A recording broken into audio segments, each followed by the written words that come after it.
et je publie depuis 26 ans. Je suis aussi professeure. C'est mon métier, professeur. L'écriture, c'est autre chose. J'ai passé mon enfance dans le café-épicerie de mes parents. Et plus tard, je suis allée à l'école, longtemps. Pour moi, je me considère comme une exilée de l'intérieur. On dit aussi immigrée de l'intérieur. Je crois que c'est la meilleure façon, je veux dire, de me dire, de dire au fond pourquoi j'écris. C'est ça. Parce que il y a une coupure très profonde entre mon premier monde et le monde de la culture, le monde du savoir auquel j'ai accédé.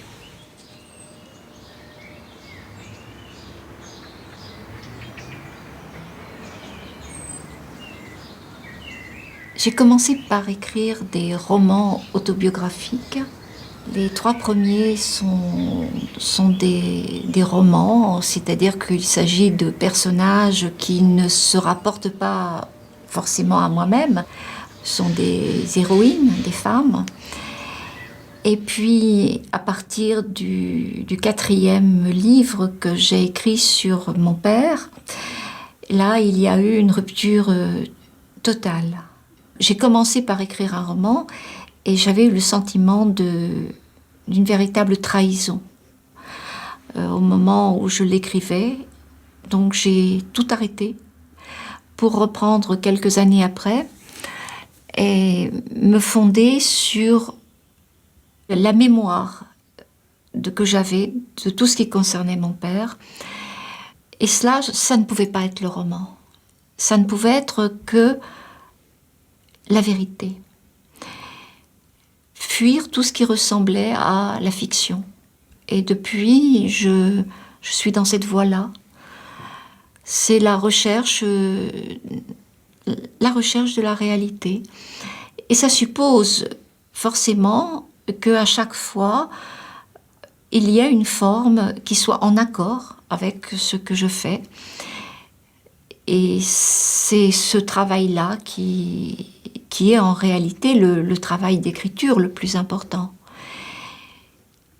La réalité n'est pas donnée, ce n'est pas spontanément, ce n'est pas parce qu'on a vécu une chose qu'on l'écrit spontanément. C'est au contraire beaucoup plus difficile.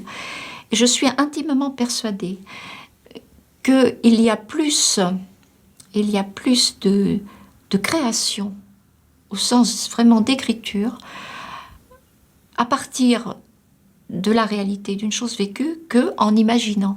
Au fond, quand on imagine, tout est permis, tout est possible. Lorsqu'on essaie de dire ce qui a été, de retrouver les sensations, de retrouver la réalité de la honte sociale, par exemple, ou la réalité d'une passion, la réalité d'une expérience de femme, il y a beaucoup plus de travail de la mémoire, mais travail d'écriture, travail de la forme. Et c'est dans cette nécessité-là que je suis depuis que j'ai écrit La Place, le livre sur mon père. Il était normal d'avoir honte, comme d'une conséquence inscrite dans le métier de mes parents, leurs difficultés d'argent, leur passé d'ouvrier, notre façon d'être. La honte est devenue un mode de vie pour moi. À la limite, je ne l'apercevais même plus. Elle était dans le corps même. J'ai toujours eu envie d'écrire des livres dont il me soit ensuite impossible de parler, qui rendent le regard d'autrui insoutenable. Mais quelle honte pourrait m'apporter l'écriture d'un livre qui soit à la hauteur de ce que j'ai éprouvé dans ma 12e année.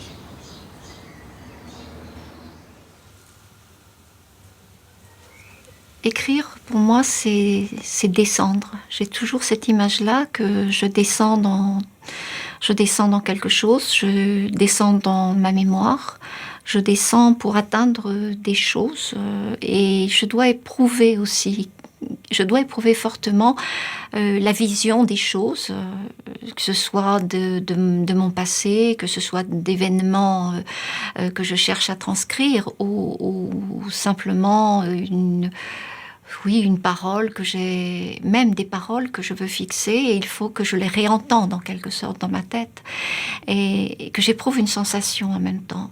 À ce moment-là, j'écris. Les mots viennent.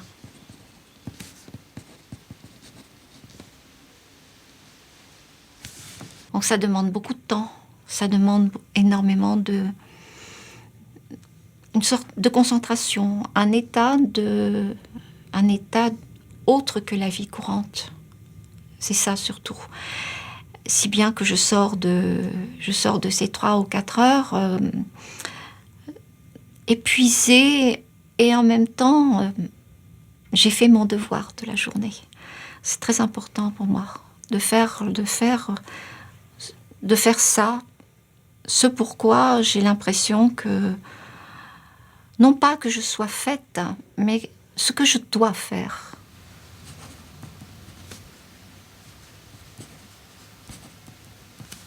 J'ai le sentiment d'avoir à écrire certaines choses, parce que moi seule en suis dépositaire. Et c'est ces choses-là qui m'ont traversée. Je pense jamais qu'elles me soient absolument singulières, qu'elles me soient personnelles, qu'elles me soient profondément intimes au sens de c'est à moi, je ne dois pas les dire. Au contraire, je suis dépositaire, c'est-à-dire elles me sont arrivées, ce sont des choses que j'ai vues. J'ai déjà parlé de ce premier monde dont je suis issue, qui m'a donné une vision des choses qui est très certainement différente de celle que j'aurais eue si j'étais née dans la bourgeoisie, dans un milieu cultivé. Et cette vision-là, j'en suis redevable, je crois, quelque part. J'en suis redevable de faire entrer le monde des humiliés et des offensés dans la littérature.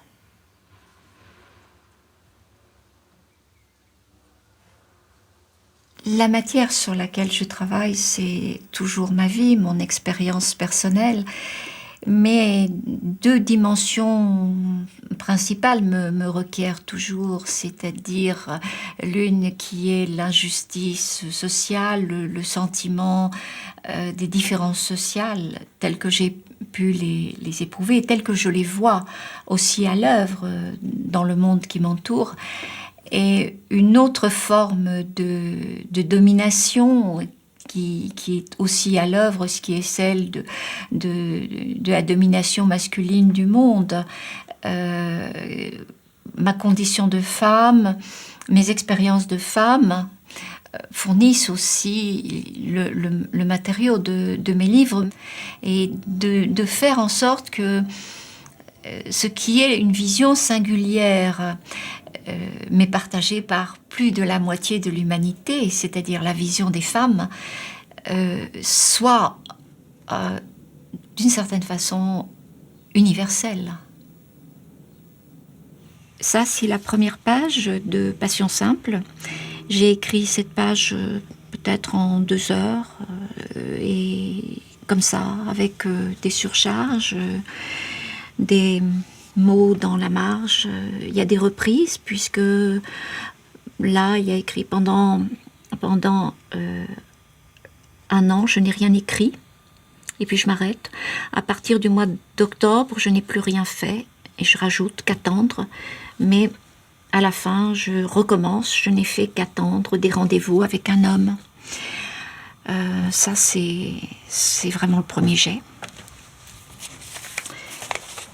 Là, je réécris la même page. Je ne sais pas combien de temps il y a entre les deux. Et c'est beaucoup plus net. Alors, à partir du mois 2, je ne mets pas de mois là. Je n'ai plus rien fait qu'attendre un homme qu'il me téléphone ou qu'il vienne. À partir du mois de septembre l'année dernière, je n'ai plus rien fait d'autre qu'attendre un homme, qu'il me téléphone et qu'il vienne chez moi. J'allais au supermarché, au cinéma, je portais des vêtements au pressing, je lisais, je corrigeais des copies, j'agissais exactement comme avant, mais sans une longue accoutumance de ces actes, cela m'aurait été impossible, sauf au prix d'un effort effrayant. Très curieusement, lorsque c'est écrit et qu'un certain temps est passé entre le moment où j'ai écrit et le moment où c'est publié, ce délai-là rend possible la publication comme si c'était quelqu'un d'autre qui a écrit les choses. Et très souvent d'ailleurs, je pense que ce délai-là, il est semblable à la mort. C'est-à-dire que un jour, je ne serai plus là. Un jour, la lecture, ce qui sera la lecture de mes livres, se fera en mon absence. Et quand je publie, je suis déjà absente, d'une certaine façon. Donc, m'importe peu la coïncidence qu'on peut faire entre mon texte et ma personne.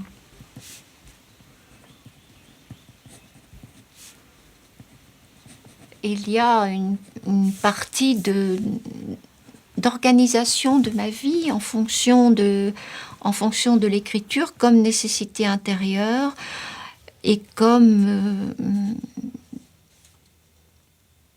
plaisir, non, pas comme plaisir, mais comme façon d'être, oui. Je suis heureuse. Oui, c'est ça. Je suis heureuse de pouvoir